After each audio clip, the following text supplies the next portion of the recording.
Our constitutional journey did not stop then, and it must not stop now, Judge. And we'll be faced with equally consequential decisions in the 21st century.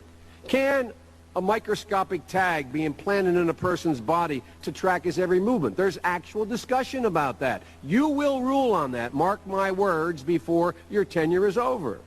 Can brain scans be used to determine whether a person is inclined toward criminality or violent behavior? You will rule on that.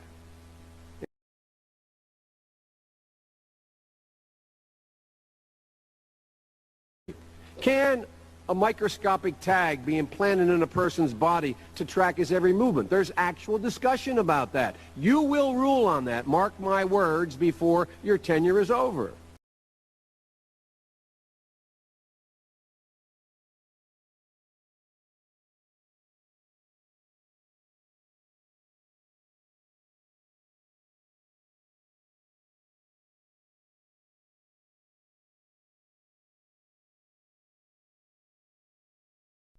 Before we get to the point of this video, I need to play you a clip really quick. You may have seen this, but I promise you when I'm done talking, it's going to take on a whole different meaning. This is a report that was put out by NBC in 2007, a prediction on what things would be like in the year 2017. The year is 2017. You're rushed to a hospital unconscious with no ID or medical history, but thanks to a microchip under your skin, it's all there.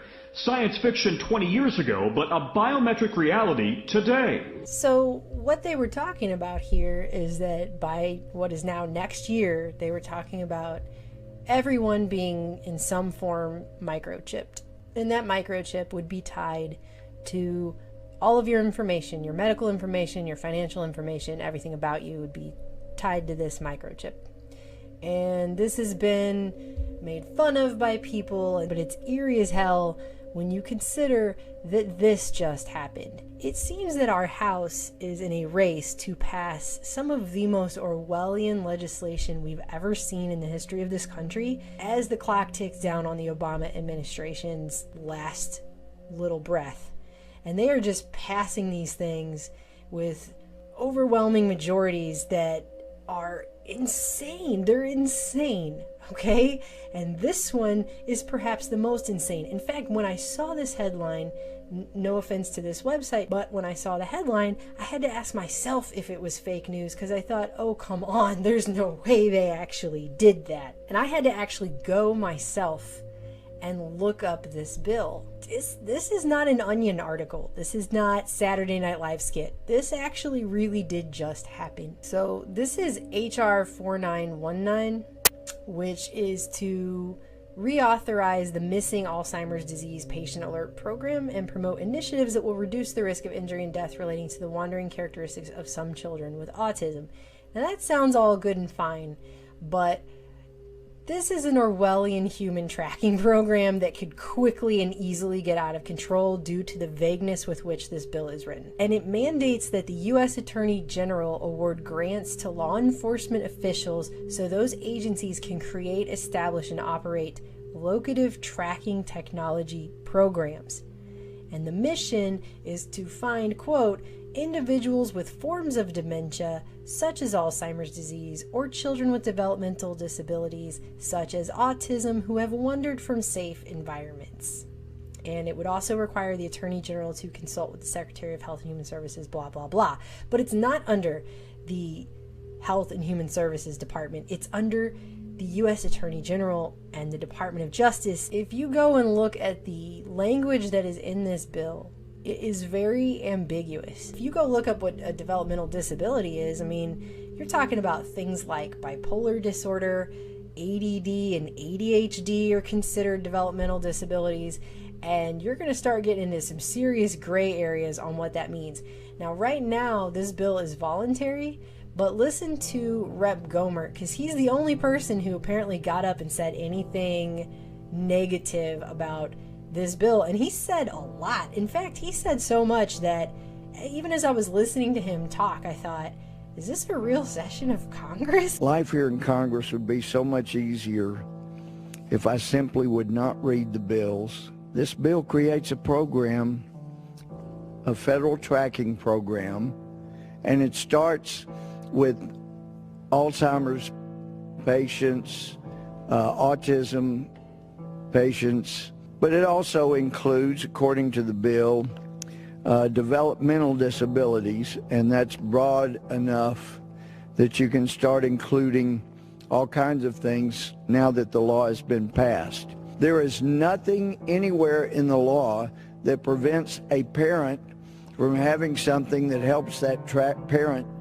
track or keep track of their autistic child or child with, according to this bill, developmental disabilities.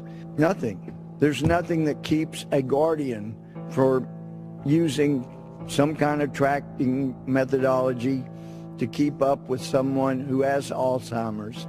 And so there really is not that justification for creating this system. The only thing that happens by creating this system is that we now have a new level of Orwellian technological control over the people, and a whole bump to the police state and a whole new level. Why wasn't this left then to the Department of Health and Human Services if it's really just a mental health issue?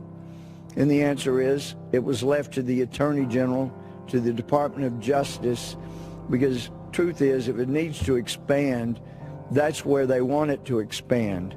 I mean, can you imagine a world where the police can decide who needs to have a microchip to be tracked?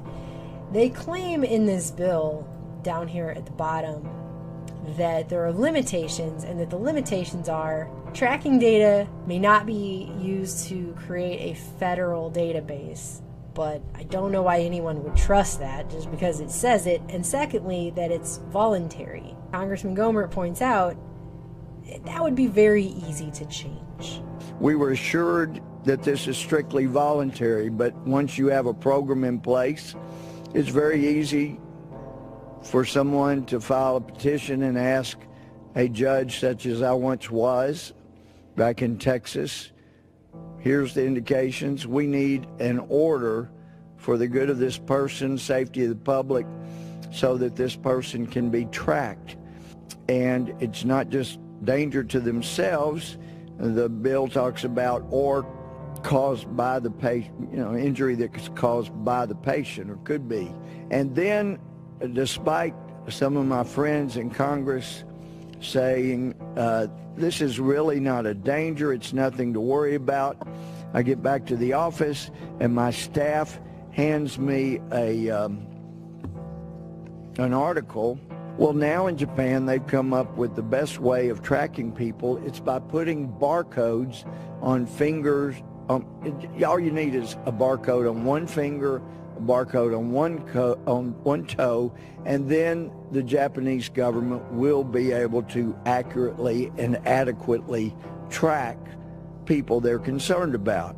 So I don't think anybody needs to be worried about the government having this Orwellian program, unless perhaps they're Christian, because the Civil Rights Commission thinks that people who talk about religious freedom, religious liberty, Christians that use words like evangelical, that those are the biggest threat perhaps for hate in America. Many in the Department of Homeland Security think the biggest threat for hate crimes, for destruction and death in America are from people who are veterans that may like the idea of the Second Amendment allowing them to keep guns. Specifically when he's talking about veterans, that's because traumatic brain injury is on the list of developmental disabilities. There are people who believe the Constitution should be literally followed, and the words that the Constitution actually says should be followed. I mean, the founders of this country would, of course, if they were around today, would be at the top of this administration's no-fly list.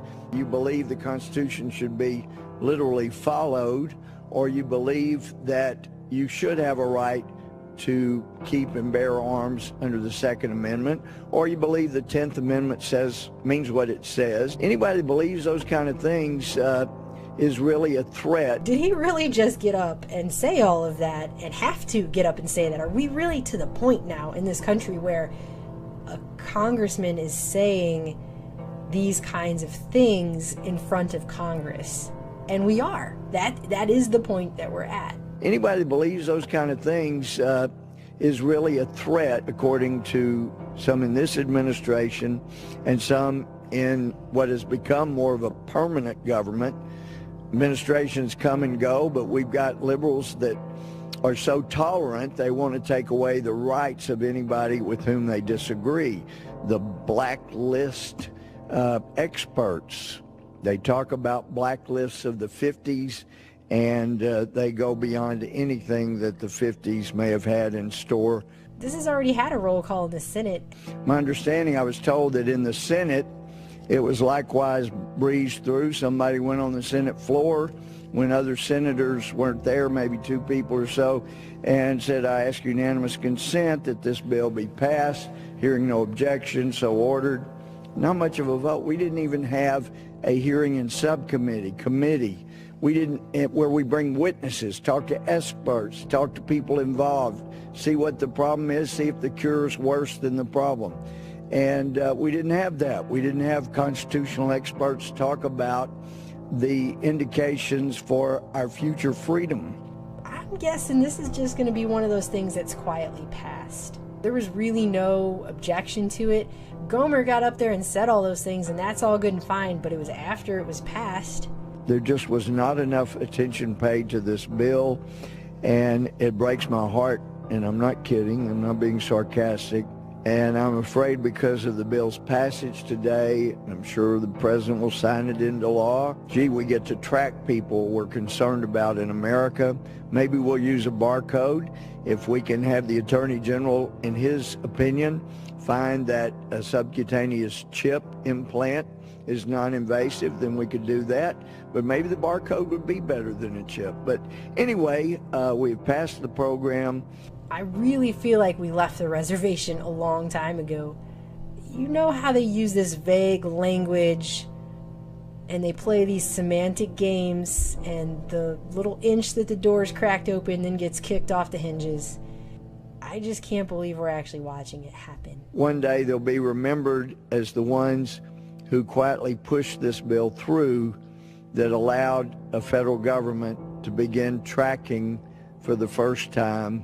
Perhaps someday we'll have a Congress, before it's too late, that will back up and say, wait a minute, we are not going to be funding with federal taxpayer dollars a tracking system for American citizens. I can guarantee you the program will ultimately be used to involuntarily place tracking information on people. So those things are coming. People need to be aware of them.